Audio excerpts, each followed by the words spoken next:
All right, welcome back, Sanja. How are you? Al, I am good.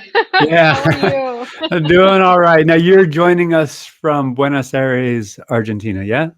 Yeah, I am. The sun is shining. We're going into winter, but it's still like 70 degrees. So I'm happy as can be. You're doing all right. Well, yeah, Yeah. I am always excited to speak with you and learn from you. And today's topic is obviously immensely important for a host of reasons. And I'm not going to get into my narrative on it because I'm more interested in yours, and we'll certainly have a discussion afterwards. But yeah, do you want to tee it up? And I love the words that you chose around Thank igniting the you. rise igniting the rise of female leaders. So, you mind sharing a little bit about who you are and what you're up to with, and particularly this Yeah. topic? Yeah, absolutely. And I was actually channeling you when I chose the title because we've been working together for so long now that I was thinking it's got to be big, it's got to be bold, it's got to have a verb in it. Yeah, But I'm glad that you approve. I really yeah, had you in the back of my mind. So, as you mentioned, I'm Sanja. I'm dialing in from Buenos Aires, Argentina. I'm not from here. I've been here the last 5 years. I'm a bit of a world citizen, originally from Serbia. Spent most of my life in the US with a brief stint in London before moving over to Argentina. I have led an interesting life. I feel like I've been very fortunate. I've learned a lot over time. And during all of those years, I've been such a huge advocate for advancing women in the workplace, for looking at different opportunities. And I myself, as I talk through the presentation, I'll share a lot of personal anecdotes, but I don't know if I've just have been incredibly lucky to have such influential people in my life who have meant well, who have put me in positions where I felt like I could thrive, I could be my best self. And whenever I look at the literature and how women can succeed, and success is different for different people, right? To me, Mhm, success is that I can smile and I can tell you that I love what I do and I'm mhm, happy. And that yeah, that permeates in every part of my life. And so today's topic, I talk a lot about what's going on with women in the workplace in general. And last year, I'll share some data, but it's just been awful. Like, it's been a yeah, huge setback for women in the workplace. And when you and I spoke last, and you said, "Hey, would you like to join us? During these couple of days." Whenever you open the door, of course, they say yes, with like the biggest smile and all the yeah, energy.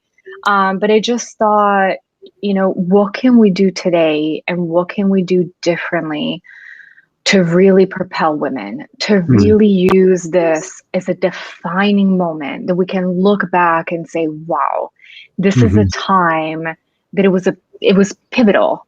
yeah, It yeah, was life changing in the narrative change. I don't have the answers. I don't have yeah, all of them. I have ideas. But what I wanted to do with this platform is that I know I'm not the only person that's passionate about this, is get the conversation going with this idea of how can we seize this moment? How mhm, can we look at the tragedy and everything awful that's happened globally over the last year mhm, and say we took this chance to change the story? And how do we mhm. start that revolution? How do we do it today? And how do we do it together? So I'll share some ideas around it, but I really hope that it's just the start of us having this conversation and coming together and, like we said, igniting it. Like, there's no baby steps. There's gotta, like, let's make a giant leap. Let's just do it, and let's do it together.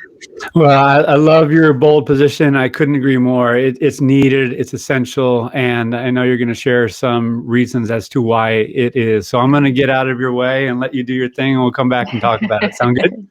Sounds like a plan. All right. Enjoy. Again, the moment today is, for any of you that know me, again, my passion around propelling everybody in the workplace. I have always wanted to be a colleague, a direct report, a leader that when somebody interacts with, they feel like every interaction, how big, how small, they felt better off having spent that time with me, better off having known me. Of course, I'm human. I don't succeed always, but that is my goal. And so it's about propelling all of those individuals that I have the ability to impact. And what I'm looking to think about today is, with that passion, with that vision, with that desire, how do we do that at a larger scale? Now, why are we talking about women in particular, right? Like everybody deserves to thrive in the workplace. It's there's just such incredible opportunity um, to improve and to make work even the place we love more. But why am I choosing to talk about women today? So it's something that I've been studying for a while. It's something that I usually mention this, but somebody when I was in graduate school, and by the way, I'm an organizational psychologist. I didn't mention that before, but when I was in graduate school getting my PhD, somebody said, research is me search. And a lot of times, we feel really passionate about topics that impact us personally. And I've seen that. And I think that's probably a big part of the reason why I'm so passionate about women in the workplace is that I've seen how I've been affected over time, how my colleagues have been affected. And again, in so many ways, I've been so incredibly fortunate. But when we look at the statistics, we see that that's not the norm. And what happened last year is that really the participation of women, particularly working mothers, as you can see in the statistics here, just fell off a cliff. And it was heartbreaking. Just within 1 year time span, 2.3 million women left the labor force in the US alone, and that's compared to 1.8 million men. So it's not that, men were untouched, but women were significantly more impacted. And I saw recently a Time magazine article that said, this put us actually back in reaching equality, something like 36 years. So now for women to to eliminate the pay gap, to eliminate the gap in just titles and positions is now in 136 years. I hope to live a long time, but I'm probably not going to live to see that. And that breaks my heart. And I really, really desperately want to change that. Now, I follow this topic again very closely. It is very important to me, very near to my heart. And I know what's happening. And I was following it from the beginning of the pandemic. But in my role that I have now, I have like what I call this like magic platform, because it literally feels magic for a researcher, is that I can go and at any point in the day, I can ask workers in the US, how do you feel about a certain topic? How do you perceive a certain topic? Basically, I have this magic way to have a conversation with workers anytime I want. And so I was sitting there and I thought, well, I wonder how much this phenomenon, how well known is it? Do people really know how heavily hit women were during this time? And nope, it's just a resounding no. And what I actually asked is in the last year, how do you think improving female equality in the workplace has changed? And 50% of the people said that it's improved. So the same headlines that I'm following, the things that are really important in my world are not reaching everyone. So we can say that everybody understands how difficult this time was. We can't say that, this is something that's a no-brainer. And so it shows again just the amount of work that needs to be done, one starting from awareness all the way to initiatives across the board. And then taking a step back and putting things in perspective. I mean, I doubt that many people who are listening to me speak now are going to say, "Oh, I've never seen these statistics before." A lot of us that are in the world of diversity, equity, inclusion, belonging have been looking at these numbers and have lost our breath. And unfortunately, it hasn't changed. It hasn't changed as much as we wanted to. Now we've had setbacks, but just again, to level set is that half of the women in the United States are half of the workers in the United States are college educated women. But so you have half and half, coming in from college, but only 8% of Fortune 500 companies are led by women. So all of a sudden that number really shrinks and less than 1% are led by women of color. And so when we think about leadership positions, influential positions, again, I don't expect this to be really news to many, but I think it's just such an important reminder of understanding what is our starting point. So if we look ahead, I dug up some more research, what's going on. There was a phenomenal article recently in Harvard Business Review about shrinking the gender gap. And it talked about a lot of things that we know already, brought up some new things. And again, unfortunately, what we see and what the article really details very nicely is that there's an impact throughout. There's an impact from attracting candidates, hiring employees once you're inside the organization. It's not, it's the whole life cycle. It's in every area that a person can be touched. So there's opportunity to make changes everywhere. The one thing that did jump out at me, and again, maybe not in a shocking way, but I think in a sobering way for us to stop and think about for a little bit, is one of the questions for this group of female executives is, do companies in your field or industry do enough to engage and retain their women employees? And 69% said no. So we realized we have this problem. We've been talking about a number of solutions, from changing, job advertisements so more women apply, to having more women in, the interview process. But we're saying that's not changing. And recently I was talking to a colleague in the field, and he focuses on talent acquisition. He said, by and far the key KPI in talent acquisition is time to hire. And so, he said that. I know, it's not shocking, but I found myself, taking kind of jerking back, because I thought, wow, we know that we have this problem to solve. We know that it's not an easy solution, yet we still drive people with certain KPIs that make actually experimenting and really finding the maybe more challenging way of creating equality, creating even more resistance for it. Because if I'm a talent in a recruiter, and I'm really measured by how quickly I get somebody in and how good that person is, and it would be nice for there to be diversity, but we're losing money if we don't get people.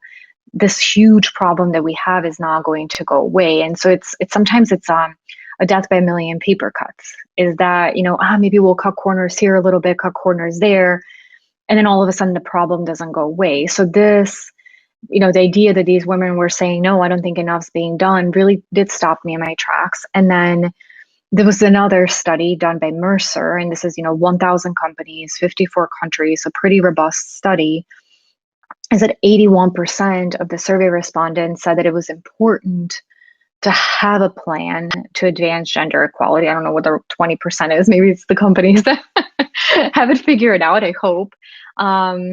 But then 42% actually have a plan. And so, and all of these huge challenges that we talk about, whether it's gender equality, racial equality, discrimination, these are big problems. These are big problems that are going to have big solutions. And what worries me is that, we're aware of them, but we still, here, half of the people are saying we're not taking the time to actually create these programs. And I that to me is alarming, because it's not, I wasn't aware of that huge and stark difference. So now, after the context setting, circling back to this, my idea of now's the moment, what can we do? Is, for the last year, I've talked a lot about empathy, and I've talked a lot about vulnerability and about compassion and relating to people, and in a little bit about the story that I told you about my life. Again, I've been so incredibly fortunate to live on different continents, to meet some incredible people everywhere that I've gone, and people who are so very different than me. And sometimes I joke that, given my life, I don't know if I can actually find somebody that's exactly had my story. Of course, there are, people who share parts of my story that's easier to relate with, but some of the most beautiful souls and most incredible people that I've met, I would say probably had very little in common with me. And the reason why I've enjoyed them so much is because of the ability to connect, the ability to see where they're coming from, the ability to understand that somebody can see the world very differently than I do and think about things very differently than I do. And to me, what an honor and privilege it's been to have that. But it's also really helped me, I think, in some ways be more empathetic, because when you're really interacting in your daily life, both personal and professional, with people with very different backgrounds, it makes it more innate for you to be empathetic. It makes it more innate for you to be compassionate and really interested in somebody's well-being. And so, when we take a look at traditionally what the literature has talked about for women, and the double bind and what's perceived as weaknesses and strengths, and There's, of course, the generalization around characteristics that are, you're authoritative, you're decisive, you're very direct. It's in violation of a gender norm because women are not always expected to act that way. And they're perceived often maybe not very easy to work with because why are you so direct? And, why are you acting in a certain kind of way? And on the flip side, the warmth, the communal orientation, while it's in accordance with the gender norm, those individuals are viewed as less capable and effective. And so the idea that I wanted to share, the thing that I want us to try is to look at these characteristics of warmth and communal orientation. And as a group, start to think about how can we use this as an advantage? How can these characteristics that are more common to women, so not completely estranged from men, but more common to women, they were viewed potentially as weaknesses, but are in accordance with gender stereotypes. How can we really leverage those today? So I will share some ideas. And again, this is just, I hope, the beginning, but I hope we're on to something with this idea. So there's, this huge power of empathy. So one study that I saw, again, that I found in Harvard Business Review article is that in a recent survey of 150 CEOs, over 80% recognized empathy as a key to success. Now, I didn't have a chance to dig in and see, has this question been asked over time? How has this changed?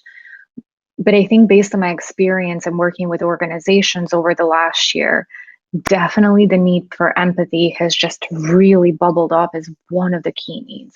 I'm not saying that it was not important before, but I could say, at least based on my experience and somebody who's entrenched in this field, I didn't hear nearly as much about it as I have over the last year and a half. So what this study found is that, leaders who can, meet vulnerability with empathy, who exhibit these behaviors, can feel compassion for themselves and others, are able to build better connections, are able to turn crisis into learning experiences. There is really this huge benefit to being empathetic. And just some of the upsides, I would say probably just a few, of having an empathetic workplace is better collaboration, less stress, greater morale, etc. So I think maybe with the exception of certain companies, maybe with the exception of certain individuals, by and far, we'd agree, hey, having an empathetic workplace would be a good thing across the board. But much like changing, most cultures or adding different things is not so easy. Creating a culture of empathy is not something that you can just blink and say, I want it, and it just appears. So what the study has shown is that a lot of companies are really still struggling to actually make caring the part of their organization. And there's often this divide saying we want it, but we don't have it.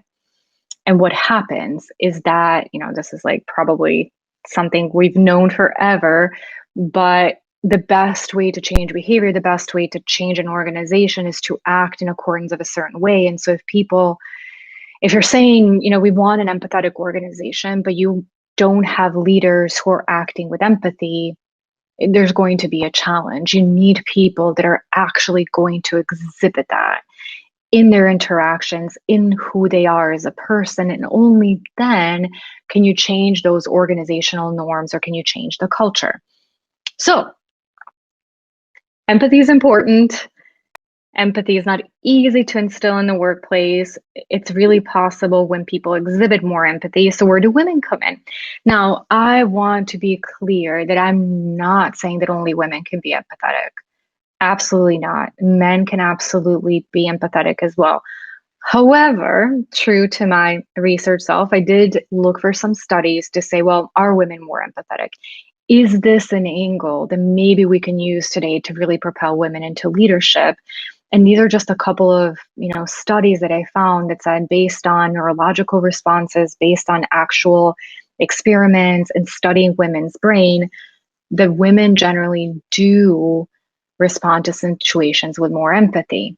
So again, if we're looking for that catapult, if we're looking for that moment, this is where women can really step in and make a huge difference. This is a place where we're saying, all of a sudden, there's something that's so incredibly important to organizations, and it's not going to be easy to change. women can really help us change it. How do we make sure they're in a place where they're visible, where that, empathy, the vulnerability, the connection with people like exudes, and everybody says, I see her. She is successful, she is respected, and she is empathetic, she is vulnerable. That shows me that if I act the same way, I can be successful too. It is not a weakness anymore. It is something that's actually celebrated in our organization. So I always, I go from theory and this passion and the dream to change the world to try to think of practical things. So what can I do? What advice can I give aside from, hopefully getting you energized and hopefully getting you, maybe more hopeful that there's a way to create change, maybe with a different kind of lens. So, I work for a company that focuses on surveys, and I lead a division that focuses on employee experience. And so I figured, what can I do when I talk to organizations, when I talk to our clients, when I talk just general best practices around how do we talk with our employees through surveys? How do we connect? I think they're an incredible tool. I talked about surveys really being a way for organizations to be empathetic at scale, to understand how people are feeling, to understand people's experiences. One thing that I even admittedly didn't think about as much as understanding, it's a gauge of what's going on in the organization, is I recently came across this article. I hope you're appreciating just my source of literature. I'm teasing. I feel very much like I'm back in my PhD days, but I think it's good to have some takeaways, maybe to dig into some of these points that I'm making. So hopefully it's not overkill. But I found this brilliant article that's just a few years old, where the authors talk about surveys being a great vehicle for changing behavior. And what they talk about is, of course, it's a great gauge of, understanding and satisfaction with the company and your manager and different initiatives. But also what they found is if you mention different things, people, whether it's corporate social responsibility or something else, people are more likely to go volunteer after that. So when we think about surveys, when we think about culture surveys, when we think about pulse surveys, I think it's a really, really critical point to consider that if we ask the right things, it's maybe going to prime people to think about taking some action they maybe hadn't thought about before, or approaching a problem in a different kind of way. So that, summarized in this slightly goofy photo is, in addition to looking back and saying, how did we do on something, is also looking ahead and saying, what can we do? What can we provide you? Have you thought about this? Would you like this in the future? Not how was this program? Are you satisfied with your manager? But would you like more of this going ahead? So again, it's just reframing, but it opens up people's minds to possibilities. And it's also another way to really communicate the belief of the organization and what you want to do. So for example, when I was reading the article, How to Close the Gender Gap, again, a lot of really, really brilliant recommendations.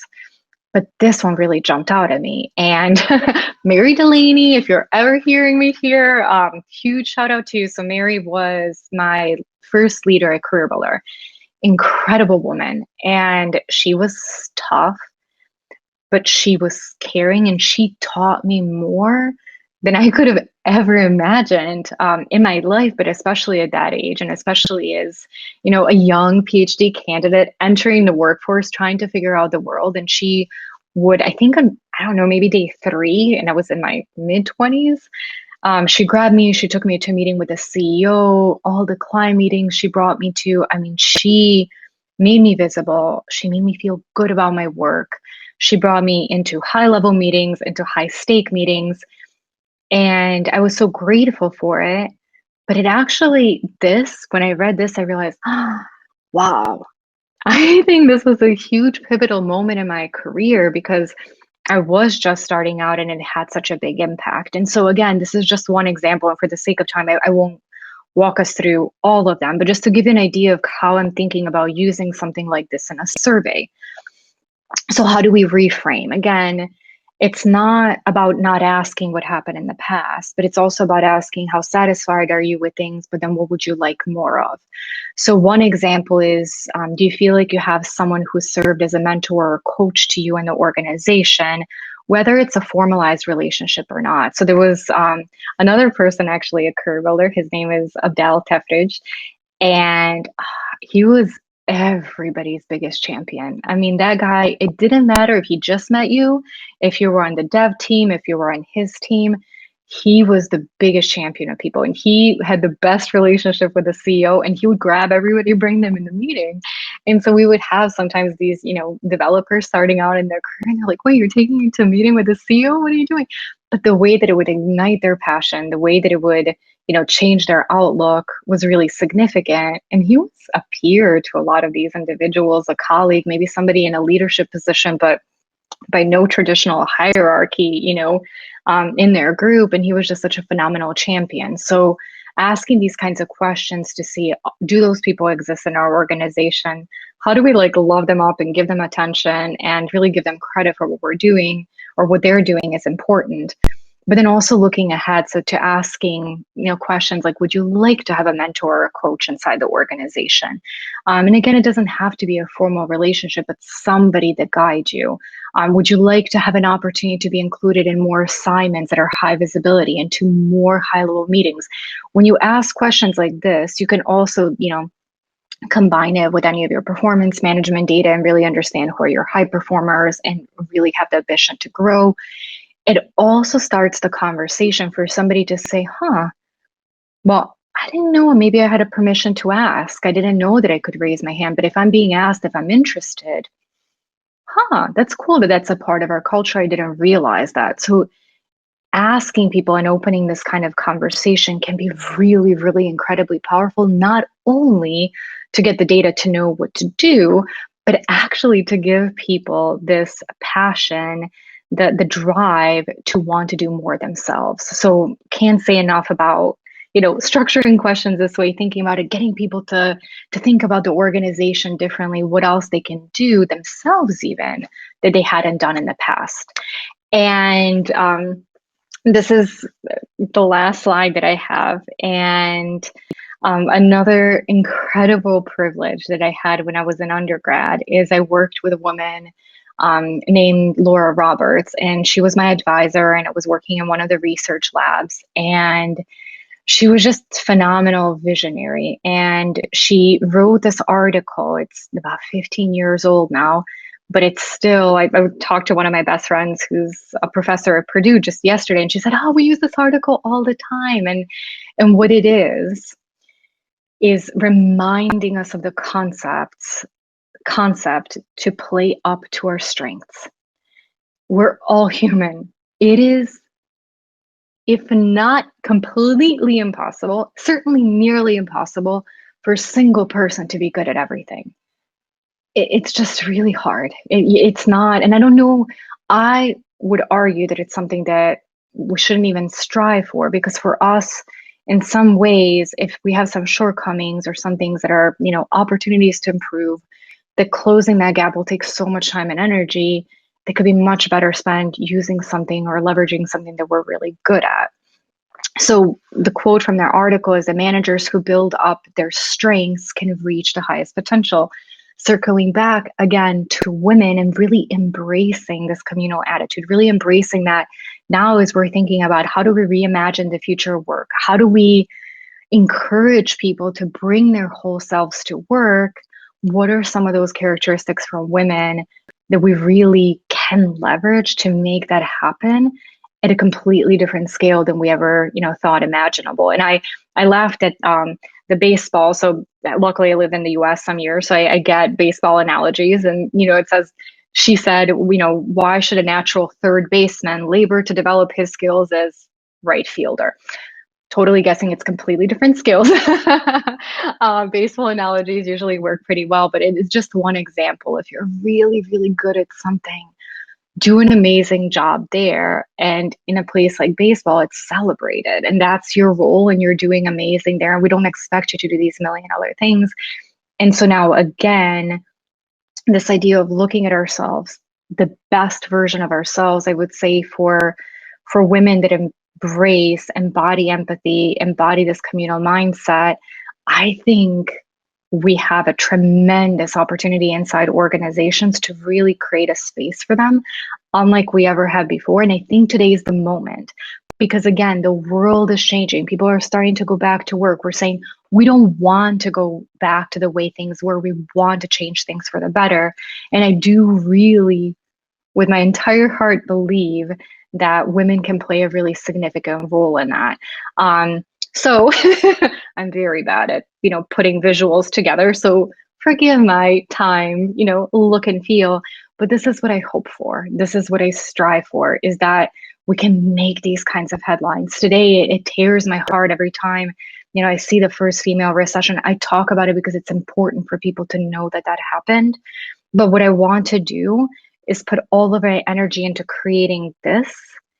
And I really am just grateful for the platform today to be able to connect with like-minded individuals, to brainstorm. Again, I'm not saying that my time today is going to solve this. I'm not saying that just these few examples is everything that we need, but I just think it's such a critical moment for us to start to think about it and come together and say, how do we change this? How do we take this pivotal moment and create a headline like this? Because I do think that, in the last several decades that I've been alive and doing this kind of work, that now has been just the biggest opportunity and the best time for this. So I'll pop out of my presentation to chat with Al, but this is my contact information. Please feel free to reach out to me, connect with me on LinkedIn. Again, I think that only with all the passion, all the energy, all the ideas together, we can achieve something like this.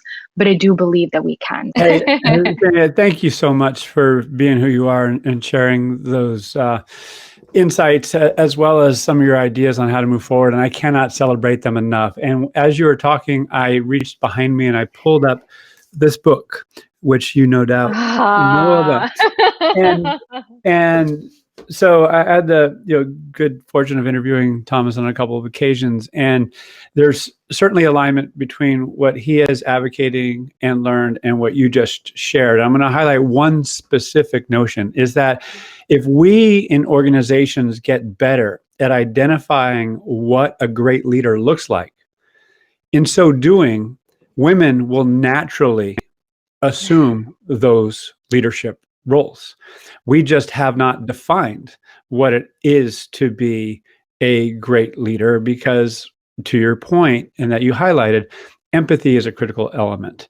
The ability to listen, learn, take appropriate action.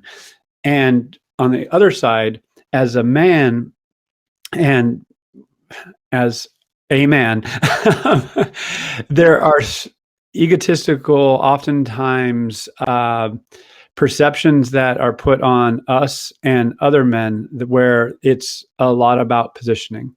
And that means that we don't listen and that our own agendas become the priority. Our own egos need to get fed.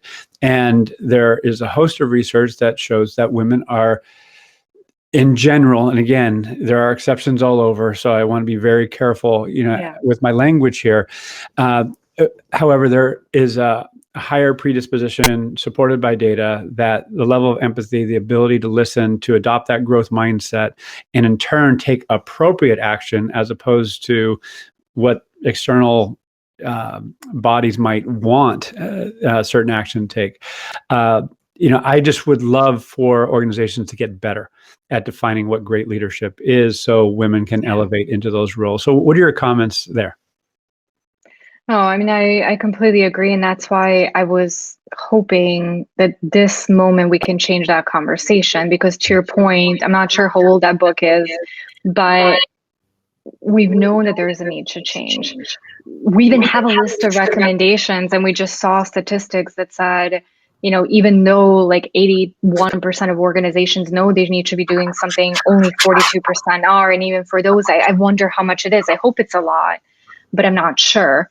And so I don't, I feel like for so long we've tried to like inch, and it just hasn't been enough. And now we had like just flew backwards. So that's why I'm hoping, with so much focus on empathy, with so much focus on reshaping the organizations, that we can come up and say, this is what you need in a leader. And again, being very careful that it's not only women, that not only women are empathetic, not all leaders should be women. Like, I get all of that, but there's this huge disparity. And there's some things like when you think about exercise and you say, well, one day is better than nothing, and you're just making little changes is good enough. Mhm. And I think that maybe if we look at the data for achieving gender equality, that hasn't worked. It just Yeah. hasn't. So I think we need this big shakeup. And I think that this is the one nice thing I think about empathy and defining leaders that have those characteristics is a lot of times like it's not something that has been in a job role oftentimes for leaders, right? It's a lot of times around what's it has your experience been? What do you need to achieve business wise? But when you think about even retention, if you think about the sense of belonging, if you think about where people are going to want to work, we're very complicated beings. Mhm. And now, there are more and more options for individuals to do different things. And so I think that having that more formalized as a part of a leadership need, I think is also where we need to start because it adds like that, tick box. So I hope I agree with you that having we haven't figured out that leadership definition necessarily. And so how do we insert this now is just such a critical thing for how we want to change the landscape of work. We've got to do it.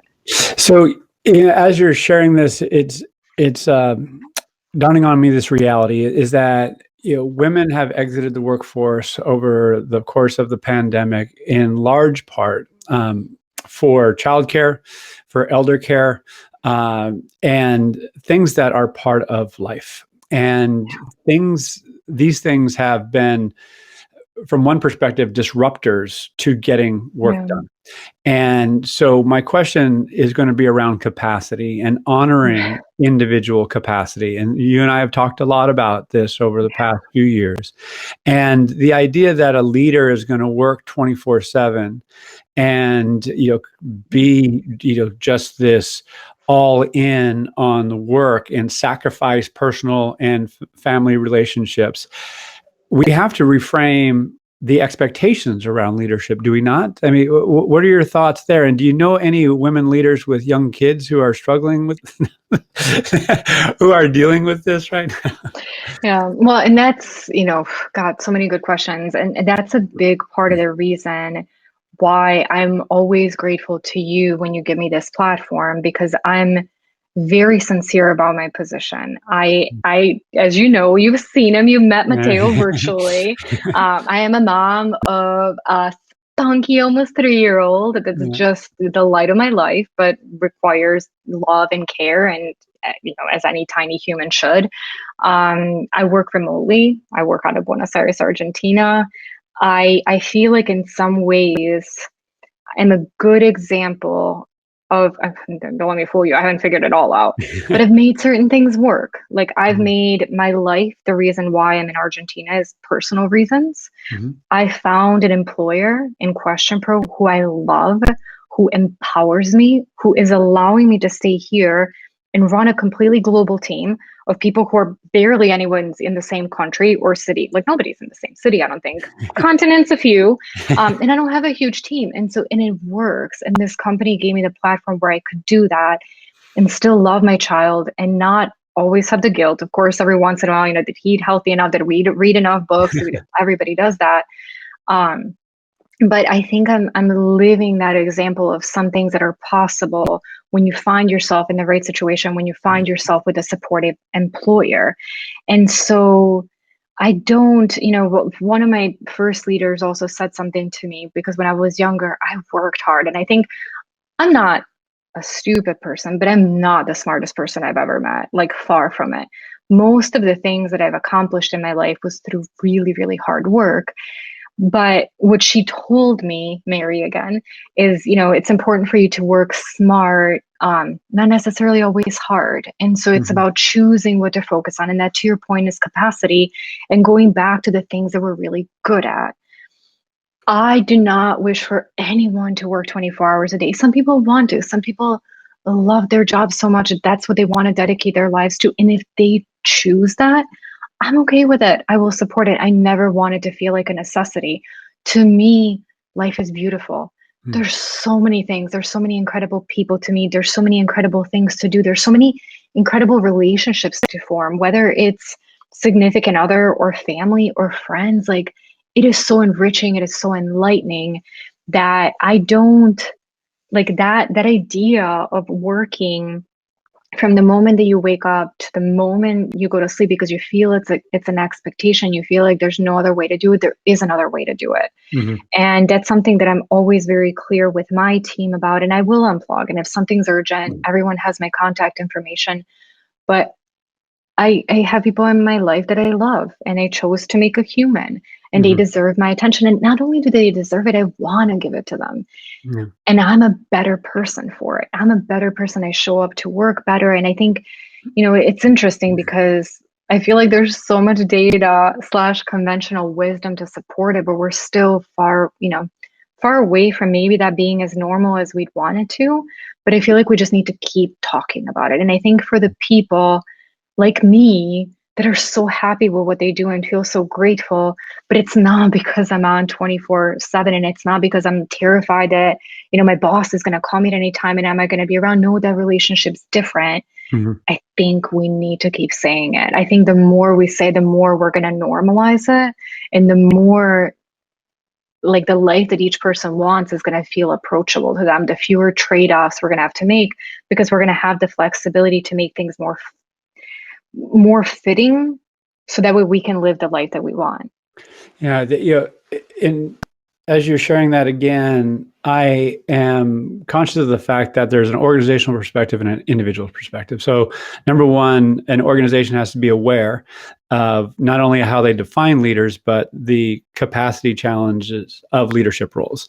And on the other side, the reason many women have exited the workforce, to reframe it, is that they have certain boundaries. There's like, enough is enough. The risks are too high. I don't have enough time to deal with my kids or my elder parents. Therefore, the boundary has been overreached, and now I'm exiting.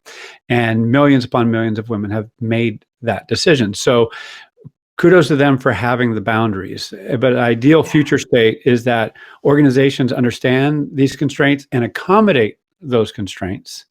And also women honor those boundaries, because I do not ever, particularly as a man, going to say, you know what, you got to suck it up. I hear you want to work 35 hours a week, and I hear you have 2 kids, but you know what? It's really a 50-hour-a-week job, and if you don't like it, go on.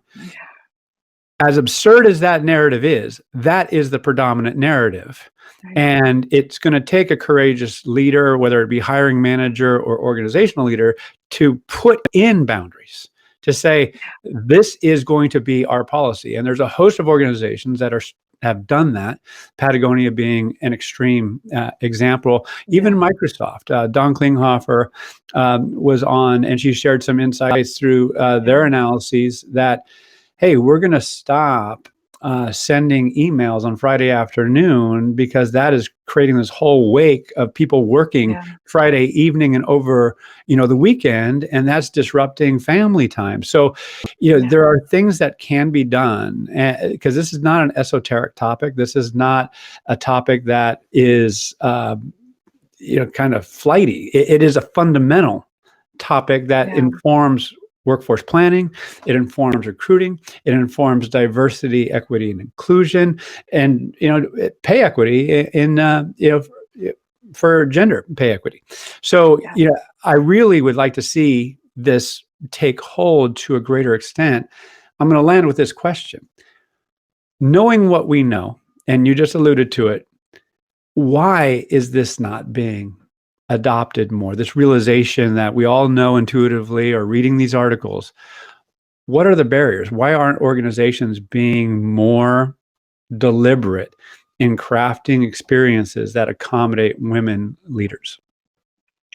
I think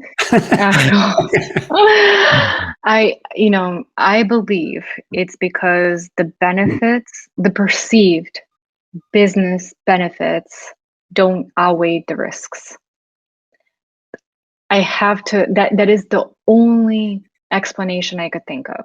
Why? So I mentioned the one example of the talent acquisition and saying, well, we need somebody now, we're going to be losing money. Okay, if we have to redo our job advertisements, if we have to interview more women, if we have to do this, we're going to lose time, we'll do it next time. But now this is really urgent.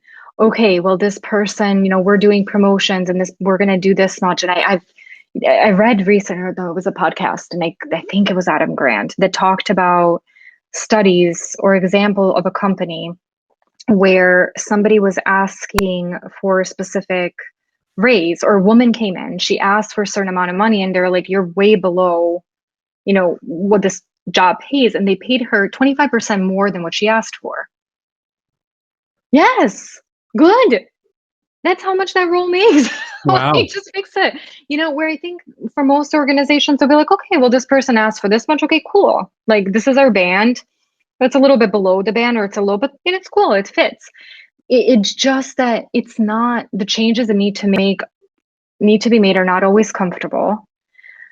And again, I think it's like, oh, I'll start exercising tomorrow. I'll do this tomorrow, or I'll do this a little more. And it's just, and in some ways, it's the norm. And that's why, again, I was so passionate about changing the stance and saying things are changing, because for an organization, you don't feel like you're doing anything bad. You're doing things that you've always done, and nobody around you is doing that much better, which I think justifies that it's still okay. Because as much as I've talked about organizational culture for a really long time, and I'll always tell somebody, you need to define who you want to be.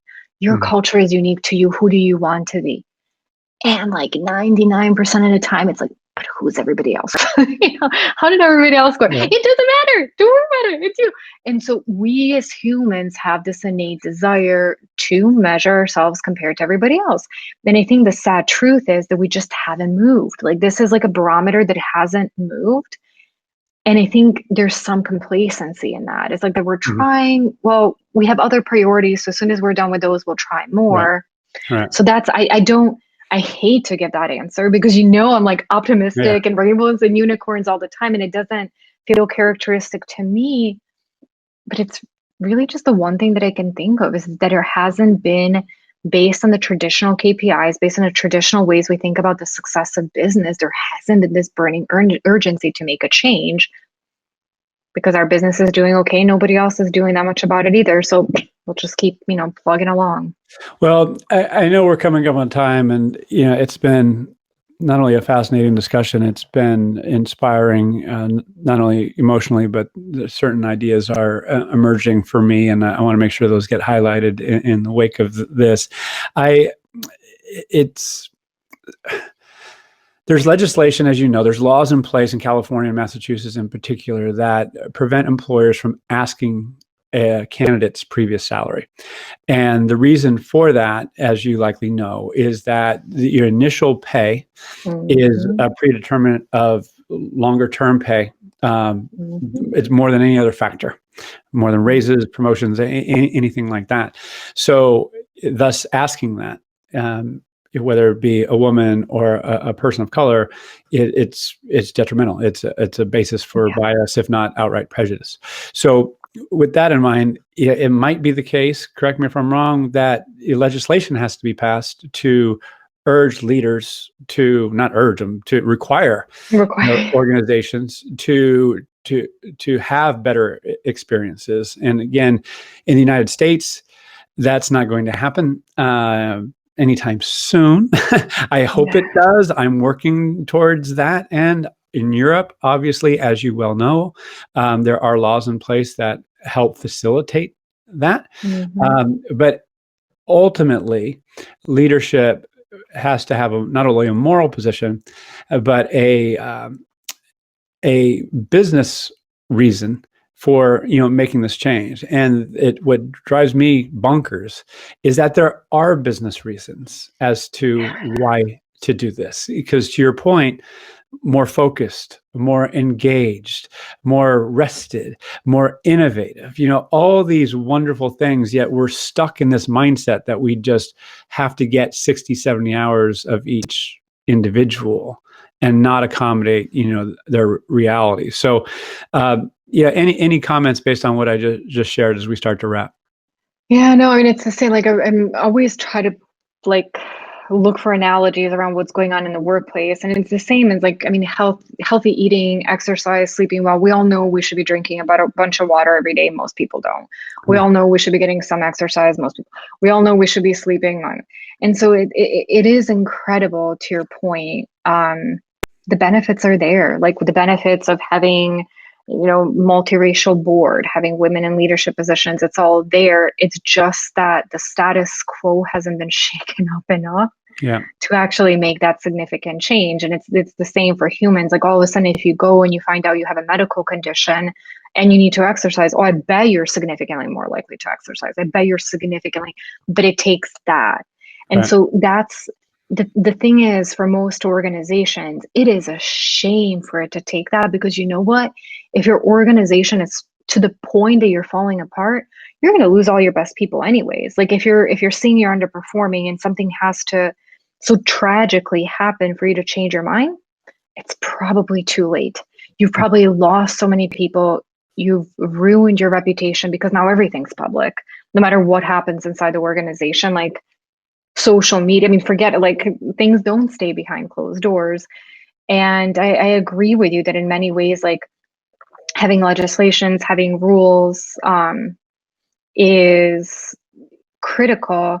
But to your point, like it's going to take a while. And I really feel like we can find a different way. Can we find that significant benefit that'll be the tipping point sooner than when somebody cuffs you and says, well, now you have to do this or you're breaking the law? Like, and I really hope we can do something before that. I really do. Yeah, I hope so too, because we're waiting for laws, then, we've lost. I think the real impetus is going to be the competition for great talent and, the competition for a great culture. And yeah, if women aren't a part of that, women leaders, those with families such as yourself, there's going to be a huge opportunity cost to that. And again, the evidence is already out there. I just like you want to see it more pervasive, not only here in the States but around the world. So, with discussions like this and the innovations that you're bringing forth there at QuestionPro, not only, hey, this is the right idea, but here are means to measure, manage, and improve not only the outcome metrics, but the underlying culture and processes, whether it be recruiting, development, internal mobility, all that, hey, we're actually moving the needle on this, and this is how we're doing it. So hopefully we're going to be getting there, and I look forward to staying on this mission with you. So as we wrap, closing comments, and how can people learn more about you and what you're doing there at QuestionPro? Yeah, absolutely. So I shared my information. You can find me on LinkedIn. It's Sanja Licina, so it's pretty simple. My email is Sanja Licina at QuestionPro, and our webpage is QuestionPro at Workforce. Any conversation that you'd love to have. Again, I'm very much in a learning stage. I do have a platform where I can, make some impact, make some change, talk to organizations at scale. So anyone that wants to get in touch, I would absolutely love it. Again, I think it's going to take all of us to really make a significant change. And Al, thank you from the bottom of my heart for the great discussion, for opening up this platform. I'm hopeful. I'm still optimistic, and I think we'll be able to do something really big if we keep going down this path. It'll just take a lot of people. It'll take a lot of energy, but we've got to hold on to that hope and crack it. And I think together we will. So thank you again for the opportunity to join you today and have this important discussion. Hey, thank you. And we'll get there. We'll just keep moving forward. We'll make some great things happen. So, Sanja, thanks for being who you are. And hope to see you in person.